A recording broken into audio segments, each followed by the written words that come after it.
everybody, it's me, GhostCritic, and it is the first new comic book day of the year.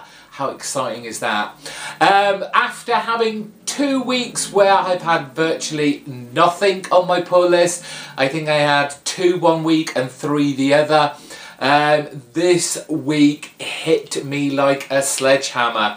I think I have 12 comics on my pull list this week, and of course this is the video where I show you what I picked up this week. We are kicking off with DC and Vertigo. Swamp Thing issue 38. We all know Swamp Thing is being cancelled. I think is it issue 40 in time for this convergence malarkey. It's a shame, who knows if it's going to come back, but Charles Soule has done a bang-up job on this title. He's given it back that almost Vertigo-esque type of feel to this book. Loved Soule's work on this. Looking forward to how he's going to wrap up his just fantastic run. We have Batman Detective Comics issue 38, fantastic cover there, as we've been getting with these Manapul and Buccioletto created stories, now that they've taken on creative duties on Detective. I can't even remember. Oh, it's the whole Anarchy storyline, isn't it?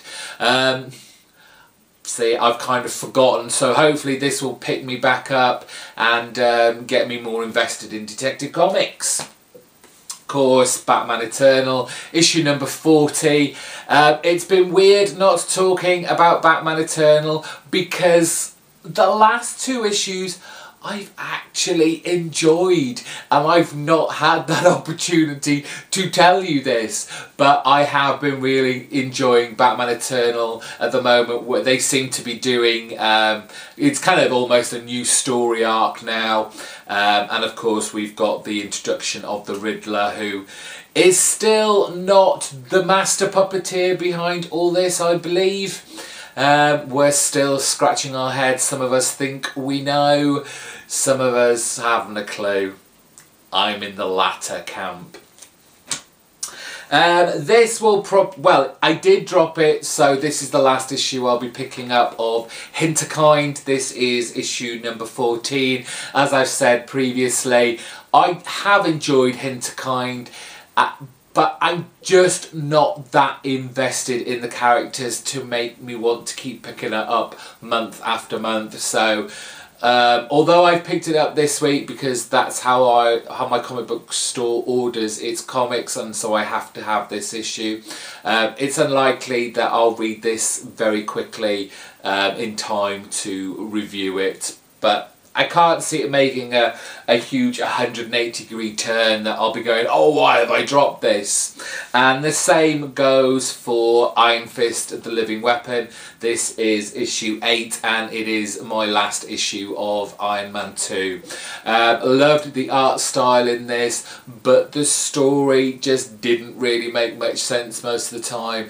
Characters were flaky, to say the least. So although I have it, probably won't get a review of this. Boom Studios, Fiction Squad, Paul Jenkins, kind of a light-hearted but cleverly written 6-issue mini-series surrounding the nursery rhyme characters, the children's books, but put in an almost crime noir setting. Lots of fun, very colourful, very entertaining. I've loved this, and if he brings out any more of these, I'll certainly be thinking about picking it up. Also from Boom, great series from James Tynion. It's issue number 9 of The Woods. Love these wraparound covers. We've got that, if I just bring that a little bit closer for you, but there's been some interesting twists going on in here. New characters that have been on this kind of prison planet for a lot longer than the school that has been recently abducted. And it's nice that they've introduced more characters. On to our Image books. The kind of sleeper hit between you and me. It's Birthright. Williamson writing a very cool looking and reading material about a kind of fantasy world where a young boy is, again, I guess, kind of abducted or lands himself in this fantasy realm, but then comes back a grown adult, having been through the wars somewhat. But just a really surprisingly good read. Great to have Deadly Class back. It's issue 10. We are in 1988. Can't say enough good stuff about this. One of my top titles that you should have been reading in 2014, and if you haven't, get the trades, catch up, start picking them up in singles. Rick Remender, Wes Crave, and what's Lowbridge's first name? I'm really sorry, I can't even find it, but Lowridge on colours. The whole package is fantastic. Ed Brubaker, Sean Phillips, The Fade Out, issue 4, great kind of 1940s Hollywood crime noir series. He's left the whole occult supernatural behind him to focus on the story of the death of a movie starlet and all the kind of things that went on in that era. Great stuff. Matt Fraction, issue 2 of Odyssey.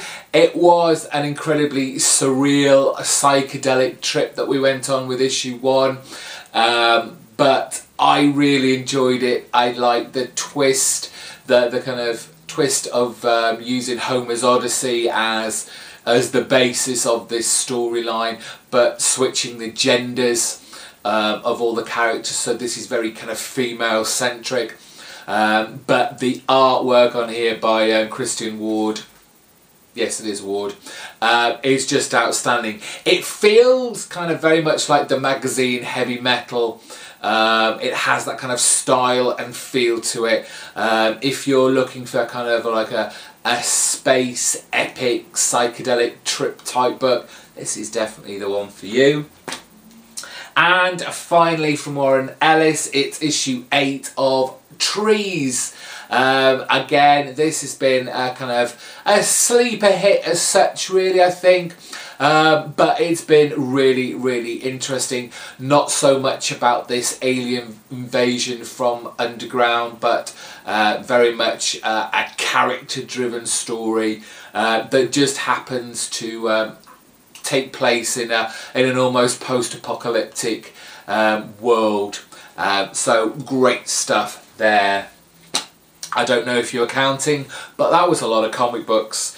I've got a lot of reading to do, because if you don't already know, and you should do, hit the subscribe button so you don't miss out on my Friday video where I will be reviewing all those comics apart from the 2 I've dropped. And as you all know, if you've watched my video about what's to come in 2015, I will be reading them and picking out my favourite pick of the week, which will have a separate video all to itself.